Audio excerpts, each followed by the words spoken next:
20、100、300、900、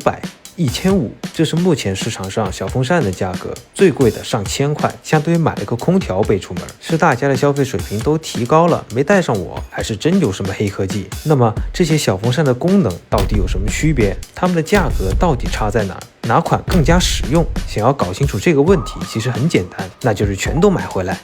全都要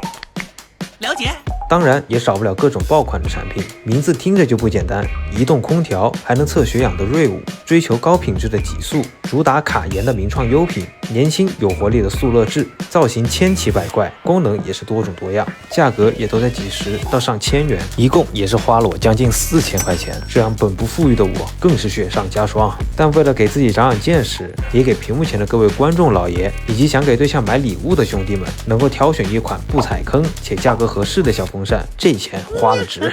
这次买回来的风扇一共有15款，当我逐个看过之后呢，大致可以分成3类。首先是最贵的一类，以瑞舞为代表的移动空调，冬暖夏凉的全季节产品，外观造型上确实要比一般的普通风扇更加高大上，而且这几款移动空调的功能也会随着价钱的变化而递减。然后是手持类的小风扇，其中又分为纯出风的和带半导体制冷的，具体的参数价钱如下。第3类就是最近销量比较火的挂脖式小风扇，其中又分为方便收纳的便携式和固定式。本期视频的每款产品都会在室内外深度体验2到3天，结合自己的真实感受以及一些测试项目，从散热效果、风噪、续航等大家最关心的几个点出发进行评测。本次测试也真是费时又费力，希望大家就不要下次一定了。视频的最后也会给大家推荐几款体验不错的产品。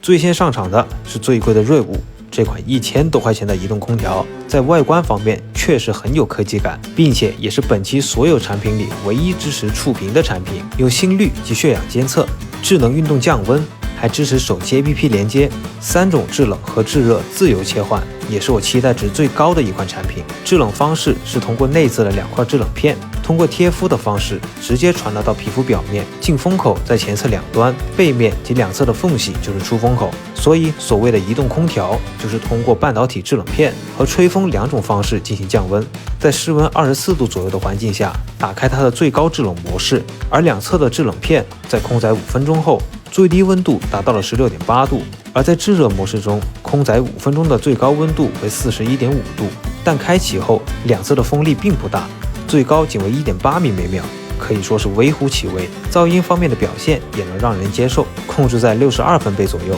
但是这款价格最高、各种功能拉满的产品，却是翻车最惨的一款。在室外温度30几度的环境下，本以为可以透心凉，但实际体验下来却是差得离谱。使用之前，皮肤温度在34.9度，佩戴10分钟后，正面皮肤温度几乎没咋变，吹出来的风也是没什么感觉，而且出风口也比较固定，无法调节，并且在使用过程中也发现了一些很严重的问题，那就是中间的监测器位置会有发烫的情况。使用10分钟后，温度来到了35.7度，脖子2边发冷，中间发烫，这种感觉就十分奇妙了。再加上产品有1斤多重，久戴的话脖子会比较吃力，但是在室内空调房佩戴的话却异常舒适，当然也不适合佩戴太久。在使用几分钟后，一直贴敷的位置会有明显的冰凉感，还有一丝丝发麻。实际体验下来，我不禁想问，这款产品的存在意义是什么？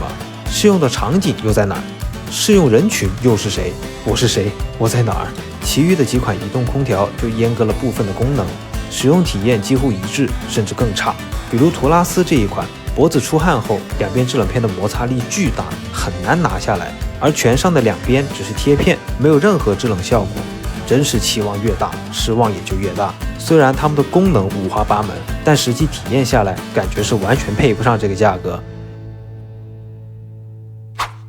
然后就是手持类小风扇的使用体验了，这个类别大概可以分成2类，相同的是它们都是怼着脸吹，不同的就是功能上的差异了。传统小风扇靠的是风力降温，而半导体类的产品就在这个基础上再加上了制冷功能。那么在外观方面，半导体类的产品会比普通风扇的出风口正面多出一块散热金属，那它真会像介绍所说可以吹出冷风吗？我们在室温24度的环境下，空载5分钟后，制冷片的最低温度是16.3度，但吹出来的风并没有很明显的冰凉感。这是为什么呢？正常来说，半导体制冷的工作原理就是所谓的帕尔贴效应，说人话就是一面制冷，另一面就会发热，并且发热量几乎是制冷面的2倍。因此，所有的半导体制冷产品都需要一个散热系统。所以问题的答案也是呼之欲出了。风扇背后的扇叶代替了这个散热系统，并且这些半导体的体积和功率都太小了，发热量并不大，因此我们感受到的也不过是正常的风。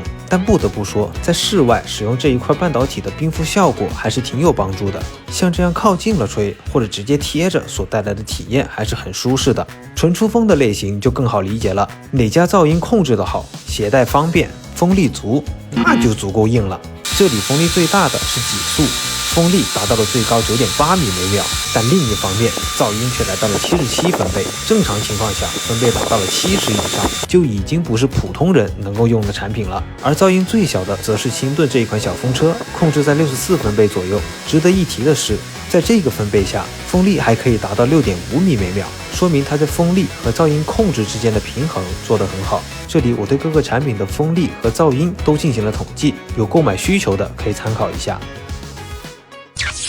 最后一类就是挂脖类纯出风的小风扇了，而这类产品大致也可以分成2类，一种是方便收纳的和不可收纳的固定式，在使用时能够彻底解放自己的双手，感觉这是本期视频里实用性最好的一种了。这种便携式的挂脖风扇可以折叠出自己想要的形状，使用场景更是覆盖了桌面的、手持的和挂脖的，并且还可以随意调节出风的位置，想吹哪儿就吹哪儿。长时间佩戴时脖子也几乎无感，平时干家务、上班通勤、外出运动等都是很不错的选择。我也终于明白这一类产品为什么会畅销了。但这次买回来的产品也不是一点问题也没有，例如售价18块钱的图潘，它的外壳间隙非常大，长头发的女生还会有卷入头发的风险，并且它的电池凹槽特别大，很容易积汗或者卡脖子。还有就是这款不能折叠的瑞塔克，只能对着一个地方吹。这里要着重提醒一下大家，不管是什么风扇，都不要对着一个地方一直吹，特别是睡觉的时候，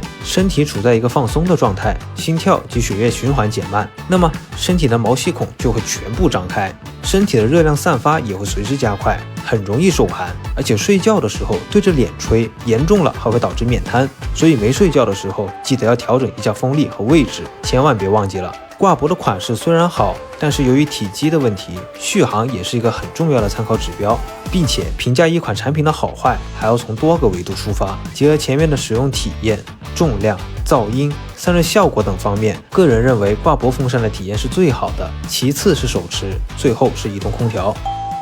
这次买回来的产品，我也是逐一测试了它们的续航能力，毕竟出门能用多久，要不要多带一个充电宝来维持续航，也是大家普遍关注的。这里我就直接化身熬鹰，为了能够及时记录到产品的具体停转时间，我就一直大眼瞪15眼，停一个我就记一个。各位 homie 们，看我这么辛苦的份上，给个3连不过分吧？最终的统计结果如下，看到这个结果也是在情理之中，毕竟所有的产品都是在最高档位运行的。有意思的是，个别产品的电池容量不同，但在续航时间上却大差不差，可能会存在电池容量虚标的问题。做了那么久的测试，也是不得不感慨，小风扇这个行业变化太大了。但无论产品怎么改名或者做造型，大部分高价的产品终究是个花瓶，都是利用大家对行业的不了解来欺骗消费者，而最终好用且性价比高的，还真是那些朴实无华的小单品。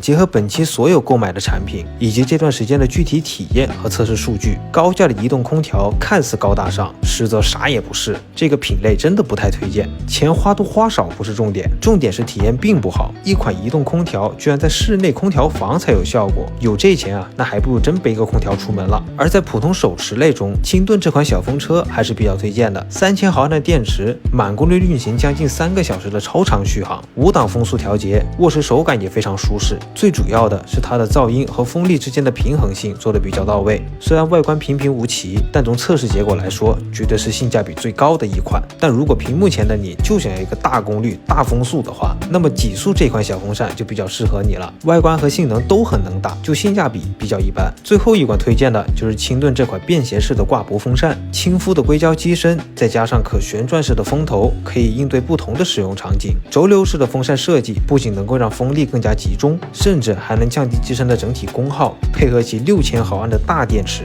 从续航上解决了很多挂脖类风扇的通病，带着出门一整天都不用担心续航的问题。那么本期视频到这里就结束了。最后关于小风扇，不管是给自己买还是给家里人买，都希望这期视频对你有那么一点点帮助。我们有缘再见。